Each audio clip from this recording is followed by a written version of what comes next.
Il me fait plaisir d'être avec vous aujourd'hui pour cette capsule perspective sur la pénurie de main-d'œuvre et surtout sur les pistes de solutions pour y faire face.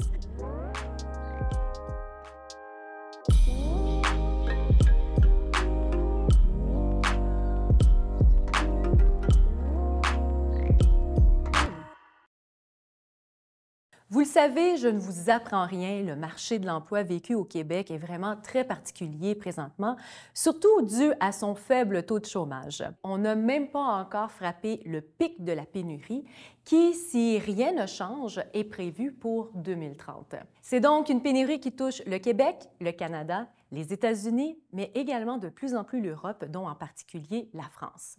Quand on regarde du côté de l'IRMO, qui est l'indice de remplacement de la main-d'œuvre, en 2021, Statistique Canada nous disait que pour 100 travailleurs actifs qui quittaient le marché de l'emploi, uniquement 82,5 l'intégraient.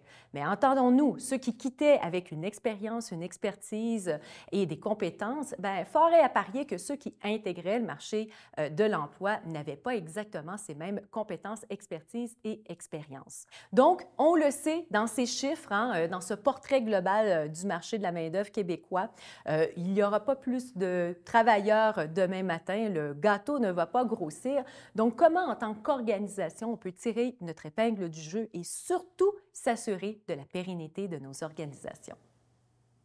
Vous ne serez pas surpris d'apprendre que la solution va être multifacette. Elle ne réside pas uniquement entre les mains de votre équipe des ressources humaines, bien qu'il y a certains éléments, effectivement, que vos RH vont pouvoir mettre en place.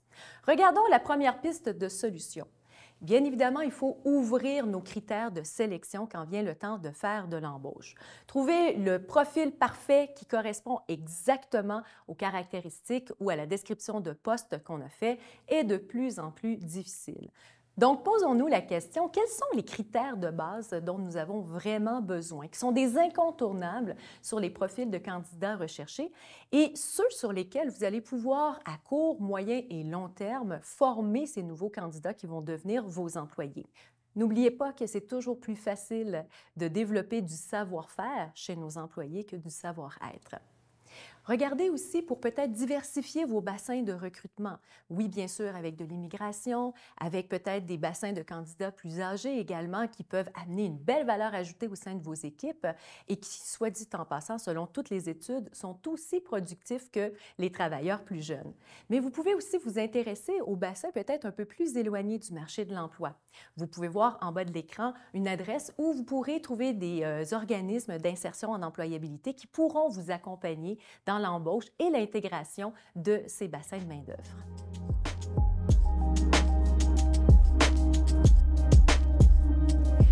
Deuxième élément très important, la fidélisation de vos employés. Tout comme on réfléchit pour l'expérience que l'on veut faire vivre à nos clients, il faut prendre un temps d'arrêt pour se poser la question, quelle est l'expérience employée que je veux faire vivre à mes employés pour s'assurer non seulement de leur mobilisation, de leur motivation aussi et de leur bien-être au sein de nos équipes.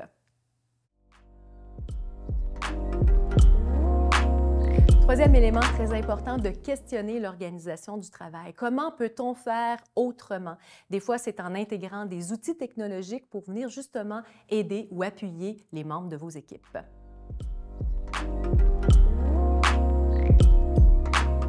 Quatrième élément, la mécanisation et la robotique. Si auparavant c'était perçu de façon négative par les organisations, aujourd'hui on y voit de plus en plus des voix positives. Bien évidemment, l'idée étant de remplacer peut-être des tâches un peu plus routinières pour nos employés et de s'assurer de maximiser leur expertise sur des tâches à valeur ajoutée. Cinquième élément, peut-être qu'une réflexion stratégique s'impose pour s'assurer de livrer les services et les produits à la hauteur de la qualité que vous souhaitez offrir à vos clients. Parfois, par manque d'effectifs, par manque d'expertise, mieux vaut reconcentrer nos efforts et nos expertises pour vraiment offrir des services et des produits de qualité.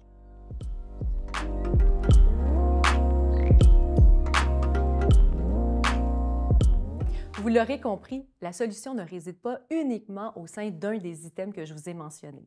Au contraire, si vous souhaitez assurer la pérennité de votre organisation, passez à travers cette vague de pénurie de main-d'œuvre qui est annoncée pour les 5, 10 et 15 prochaines années, il va falloir trouver la meilleure combinaison de solutions qui répondra le mieux à vos enjeux organisationnels.